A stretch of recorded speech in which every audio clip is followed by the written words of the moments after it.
What is up, everybody? It is Alex from Heavy New York calling from Zoom again, and this time we are here with Zack of the almighty Goatwhore. Thanks for being here today, man. Great to have you here. Thanks for having me. Anytime, man. Anytime. Goatwhore was one of the first bands to be featured on Heavy New York, and it's great to have you back. 5 years since we got a new Goatwhore album, since we got Vengeful Ascension. We got Angels Hung from the Arches of Heaven coming out very soon. For the first two singles that you released, Born of Satan's Flesh and Death from Above, is that a good representation of what the entirety of the follow up to Vengeful Ascension will sound like, or is that just scratching the surface? Honestly, I think it's just scratching the surface. But I think coming out of the gate with "Born of Satan's Flesh," the first single that we released, was just kind of a statement because that's just a chaotic, um, very intense song, you know. And then the second single was "Death from Above," which is it's kind of like more of a mid tempo, just a kind of punk thrash song. But the variation of styles within the whole record, I think it covers a lot of territory where it's all cohesive, but it also there's it's some dips and valleys in there, and it's if the whole record was you know chaotic and as intense and just full on blast beat for 45 minutes, I would personally would get bored. That's not really what I'm into or what we're into as a band. So we like to express a lot of different ideas within a record, especially after 5 years of not having a record out. There's a lot of different things we try to explore and that we feel we're good at, and we think we kind of crammed it all into one record, but it all makes sense as a cohesive unit.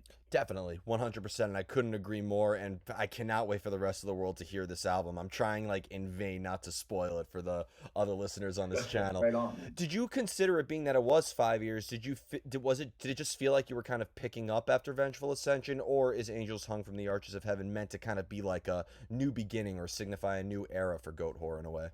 Hmm. Well, the thing is, we never really stopped writing in between records, so we had kind of a head start after Vengeful was recorded and done. We had a surplus material, just kind of songs that we either weren't finished with when we went in to record Vengeful.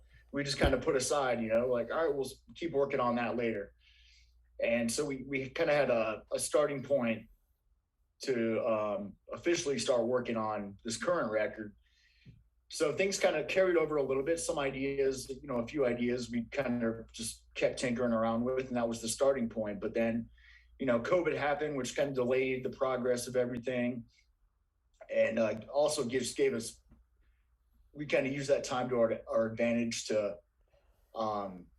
just have the time to perfect and explore and just keep working on Angels, this current record. So, man, I think it is kind of just a snapshot of where we are currently and where we kind of been, especially during the kind of lull of the pandemic and everything, and it's kind of just a snapshot of the where we've been in the last few years and where we're at currently.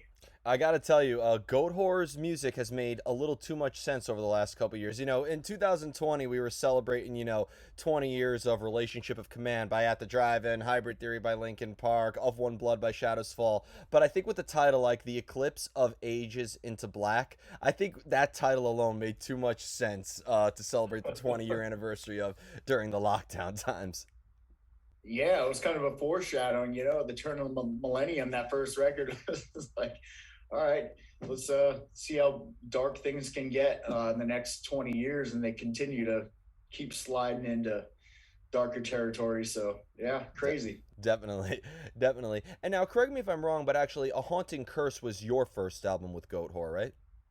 Yeah, that's correct. Okay, so when you came into Goatwhore back in like 2004, were you looking at the Eclipse of Ages into Black or Funeral Dirge for the Rotting Sun and being like, okay, this is how I have to play? Or were you kind of given free range to bring in a little bit of your own mix into Goatwhore that we would later see on Carving Out the Eyes and Blood for the Master, etc.?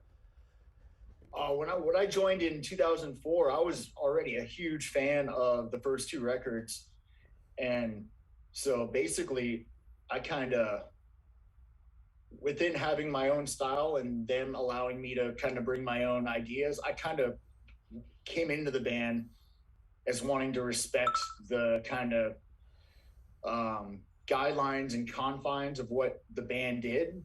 And as a drummer, there were certain things that I really respected about what Zach Nolan did on drums, the previous drummer, where I kind of wanted to stay true to that, but also kind of bring my own personality into the mix. But having been a huge fan of the band, my when I was in a local band, I was still in high school. We opened up for Goatwhore. I think they were on tour with Immolation and Grave. So my local band got to open up for them in Phoenix, where I'm from and where I was living, and so just kind of being a fan of the band, getting to join one of your favorite bands, there's kind of, I took it seriously in a like a respectful way of not really coming into the equation with some egotistical attitude like, oh, I'm the new guy, I'm here to shake things up. I really wanted to be a useful addition and respect what they were trying to do. Yeah, I noticed like a big evolution actually when you compare like when you end a funeral dirge and open right up to like a haunted curse, you see an evolution in there, but it still stays true to Goatwhore. You know what I mean? I feel like the drums really Yeah. are crisp and they are full force, but also really do honor the legacy of what Goatwhore had before. So I think you had the best of both worlds, and a haunted curse is Thanks. definitely a good representation when a new drummer comes on board. What to do? Yeah, definitely. I feel like we had something to prove on that record. I felt like maybe I had something to prove.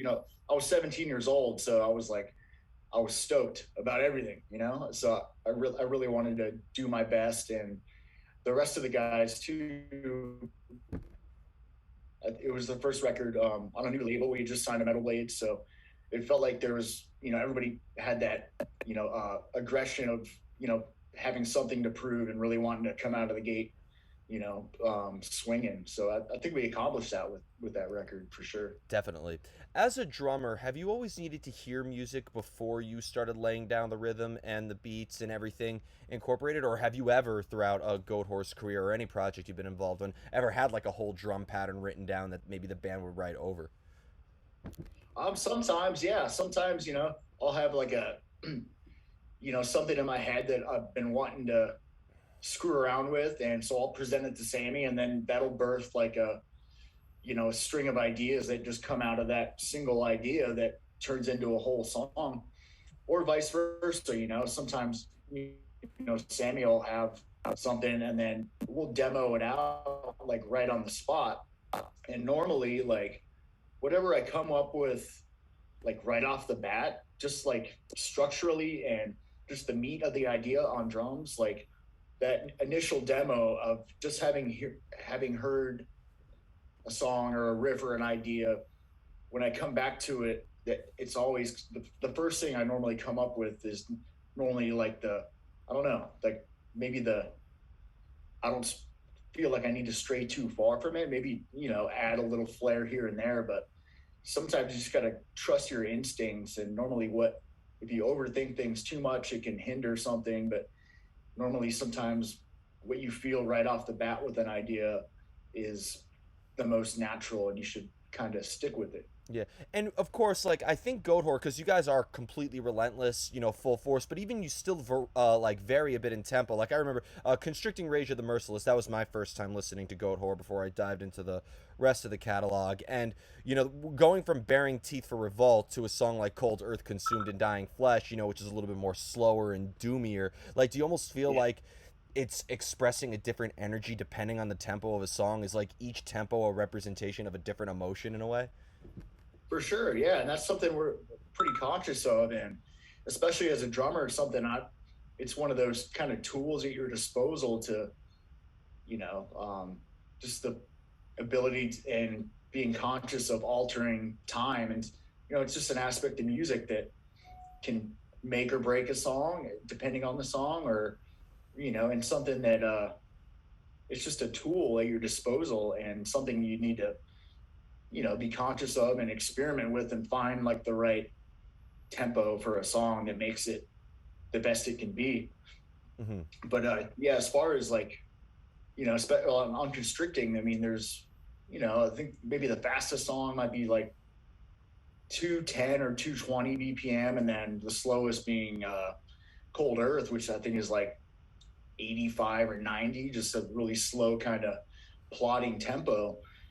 But for a drummer, that's a lot of ground to cover. And, without getting too drum nerdy, because I know this isn't like a drum podcast or something, Please nerd but out. Nerd out as much as you like. the biggest challenge in that, with that wide variation of tempos, is being conscious of also how hard you're hitting and being consistent. So if you're playing a song live that's 220, you want to be able to have the same kind of consistency of volume. It is when you get to the slow song and you really have time and space to open up and dynamics and stuff. So Yeah. that's a whole different story on the drum front. But Well, it's funny. Before you, I was actually interviewing the drummer from Killswitch Engage, Justin Volley, and he cool. and we had a long talk about this because some people say that if you're not like drums don't have emotion because it's not melody expressed in there, but like that's total bullshit. It almost seems like there is a lot of energy and a lot of emotional elements that is expressed in the drums. Has there ever been a time where like the an experience or an emotion that you were feeling was like the catalyst behind the rhythm that you were laying down? Yeah, I mean, even this, like, depending on the song I'm playing, I feel like drums are such a like a primal kind of thing that, within dynamics and you know and there is, you can create patterns and melody on drums depending on, what kind of tom patterns you're doing or whatever else. But there's definitely, if you're playing with feel and kind of letting yourself go to the point when you're playing with a song, like I have a hard time not, playing with emotion. And I guess it's heart, but if you play with heart, you're expressing yourself on the drums, and I feel like maybe that's something people can subconsciously connect with on a primal level of just feeling that um, the energy on the drums. If you hear like a tom build up in this song, and it raises up the energy and um, momentum of a song, it's something that just adds to the whole picture, I think. So I think definitely drums are a um, add to the energy, and can also take away depending on if you're playing to the song the right way. Definitely. I kind of want to dive back a little bit into the Goatwhore catalog and the Goatwhore journey a little bit because this year also marks 10 years of Blood for the Master. And I just kind of wanted to dive back a little bit into like what was the sort of mindset behind the making of Blood for the Master? Like, was that because I feel like that was almost kind of like a big turning point because Constricting Rage of the Merciless came out right after that. When you made Blood for the Master, what was the mindset just coming out from carving out the Eyes of God? Man, we toured on Carving for, so it seems like we toured a lot on Carving. We always tour a lot, but it seems like the touring cycle for Carving, we would tour and then we'd be writing in between, consistently in between tours.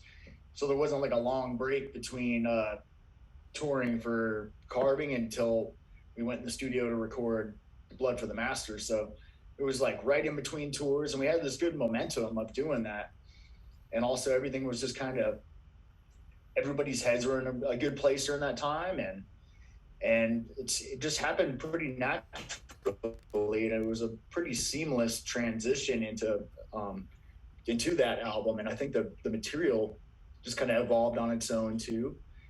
And yeah, and it was the both records were with Rutan, and then the following one, Constricting, was also with Rutan. So it was just kind of a seamless period that we're just kind of just going with it, tour. We just were in the zone, and everything just felt natural. And I really like the material on Blood for the Master. It seems like we still, if I had to like average out how many songs we still like consistently play live off of just one record, I think Blood for the Master, we still play the most material off of that record.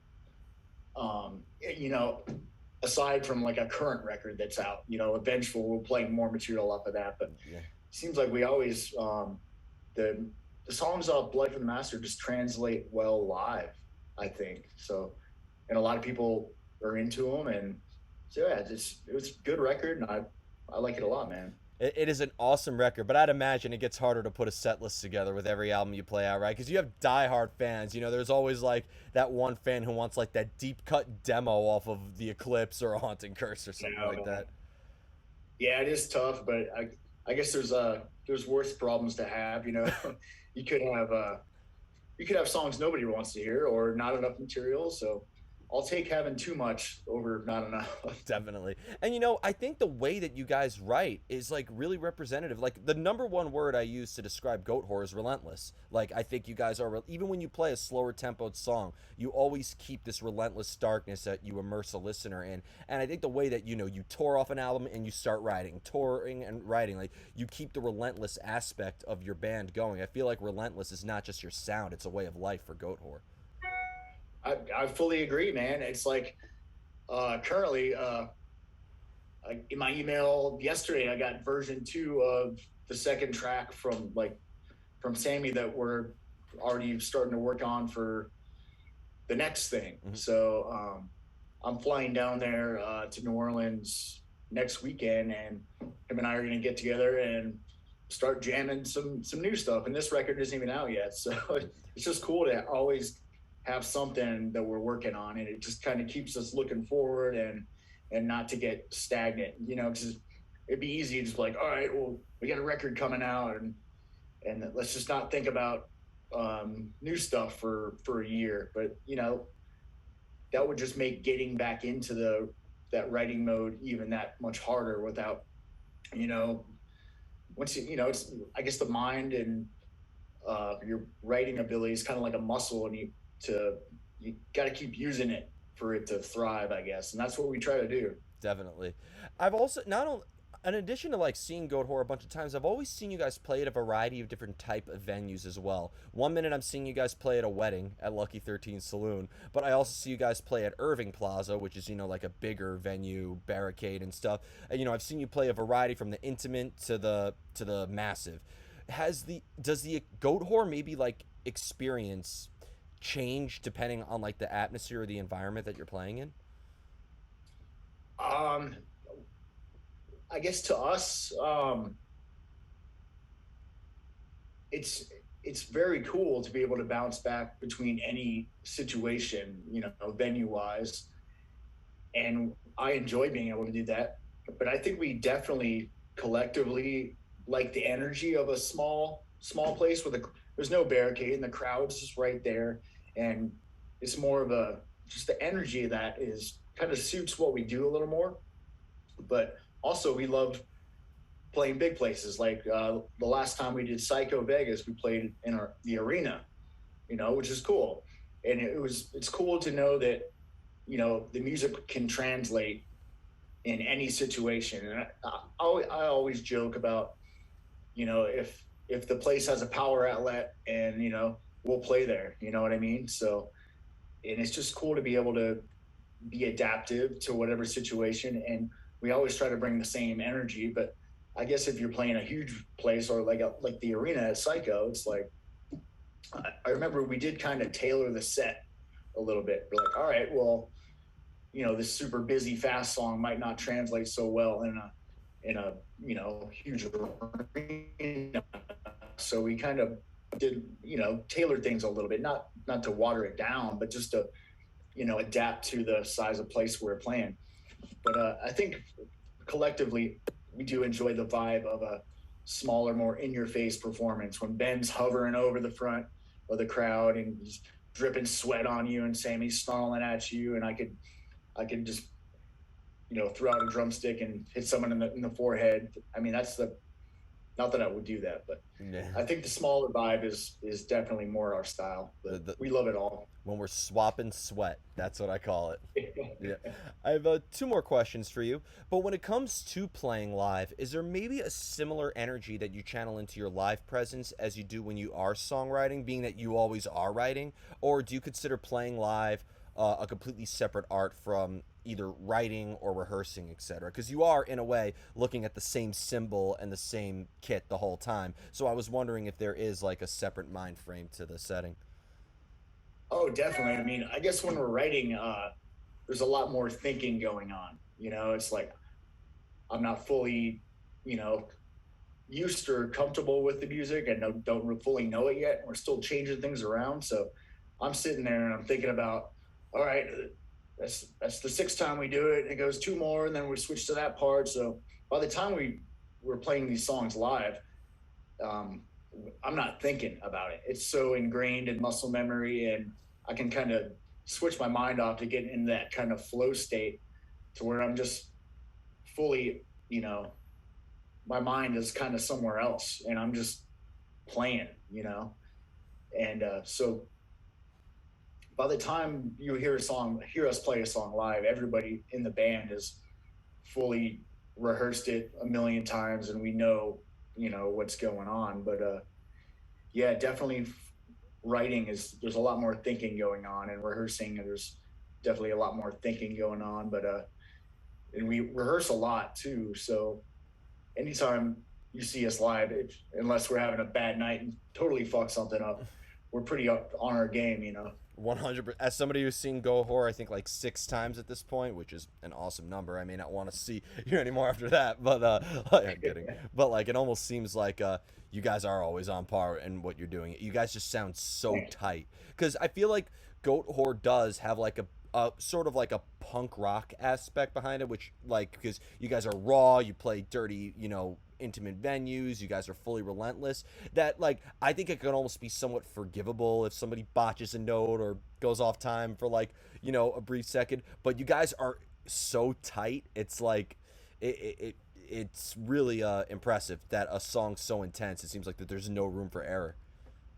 Thanks, man. Yeah, we definitely put a lot of pressure on ourselves, and but at the same time, a record is forever, and live it's just it's just for the night. You know what I mean? So of course, if you're looking for perfection, put on the record. But if you want to come have a good time and have some drinks if that's what you're into, and get wild with us, dude, come to the show, and we still we're not trying to make mistakes or anything, but everybody's human. But yeah, it's all about the whole experience of everybody together, and just hearing that loud, nasty band in your face, man. That's what the whole live experience is about. Yeah, I've noticed with a Goatwhore show too, it's always a party. Regardless of coming back to the venue thing that I've said, whether if you were to play Madison Square Garden or if you were to play a public bathroom, I don't care. Like it's still like a party every single time, and I've noticed that too because I think that maybe it depends on the genre. When I go to like a prog metal show, everybody there is like very focused on the notes. It's like a very focus Yeah, driven concert, like yeah, but when you guys play, it's just party it up to the sound of raw and dirty and tight. yeah. That's what I think is cool. I mean, with subject matter that can be kind of construed as negative or something like that. I think it's cool that for the most part, when people come to our shows, they feel like they can be themselves and have a good time and let loose and maybe not think about the stresses of everyday life. And it's a cool kind of thing because a lot of there's a lot of bands out there that kind of take the negativity a little too seriously and take themselves maybe a little too seriously, where everybody's just so morose and just you know too cool for school. But it's like, dude, come out, have a good time, and yeah, it's all about just enjoying life, even though most of our music is about death. I think you guys I think you guys actually bring life to death in a way. That's the way I look at it. Yeah, it's a cool balance, I guess. You know, can't Definitely. have one without the other. The beauty of the macabre. Exactly, Yeah. exactly. And the final question, I saved the most difficult question for last. Are you ready? Yes. How do you know when you're finished with a song? Sometimes you just know. I mean, what was tough about this Angels from the Arches, Hung from the Arches of Heaven, was we had so much time to overthink things. You know what I mean? Because pandemic was going on, and we had so much time to, which was great to write and to make the songs the best they could be. But that can also be dangerous when you're like, all right, when we said it, we're like, that's finished, and then you'll come back like a month later, like, I don't know, man, I think we should do this, and like, that can be dangerous. You can end up hindering the end result. But luckily, we kind of having been having Sammy, myself, and Ben, we've all been together enough time. We and have a good working relationship. We kind of just know when things are. We just kind of have like this mental like finish line when we know a song is done. We know, and if there's something minor that needs to be tweaked, we'll go ahead and do it. But we definitely have been down the road of overworking a song and then it falls apart. So we all having done this for enough time and learned from those mistakes, we kind of know when to just leave it alone and let it be. But yeah, it takes time, and it's always tempting to want to over perfect something when it's already, it's not going to get any better, or you know what I mean. I don't know. 100%. It's You tough. I appreciate you giving me actually a really good technical answer, not the you just abandoned the song. You're never finished. I'm so sick of hearing that. It's a good answer, but you can Yeah. only hear it so having done thousands of interviews at this point, I'm Oh kind of yeah. hearing tired of hearing that answer. Yeah. I'm sure, man. Yeah. But thank you. So before we go, is there just anything else that you would like to promote for the Goat Whore Camp with the release of Angels Hung from the Arches of Heaven? Could we be? I imagine we're going to be seeing you on the road quite a bit, right? Any tours that have been announced that you'd like to plug? Yeah, we're stoked to come back to Europe, January, February next year, and we're stoked to be coming back with Revocation, good friends of ours. So we haven't been to Europe in shit since before the pandemic. So it's going to be good to be back there. And by then, uh, the new record comes out October 7th on Metal Blade. So by that time, it'll have enough time to hopefully marinate in people's heads and kind of get used to the songs. And then we'll hit Europe January, February, and from then on, we'll be in full support touring the states, relentlessly, and hopefully everywhere else in support of this record and playing all these songs live. Because I think that every single song on this record will be played live at some point. Hell And yeah. I'm just looking forward to playing more new shit, dude. So De- it's going to be great. Definitely. I just saw Revocation last night, and I'll tell you that they are Like, fucking epic. In fact, they were the oh, they're first Metal great, man. Blade. They were the first band on Metal Blade I interviewed, and you guys were the second. So Right on. Hell yeah. yeah. But yeah, they killed it. And their new album, I think, is their best. So you guys and Revocation, it's gonna be a great new death metal tour. Oh, it's going to be great, man. I can't wait to hear all the guitar nerds on the bus. Because you got Dave Davidson, Sammy, and then Wes from Alluvial. Alluvial. Man, three killer guitar players, and they're just gonna have their own little corner on the bus, just guitar nerd central. It's gonna be awesome to listen to. I want to see a drum off between you and Ash. Because I was Oh, listening to dude, Ash's drumming since the 3 Inches of Blood days, so like I want to see a yeah. drum off with that.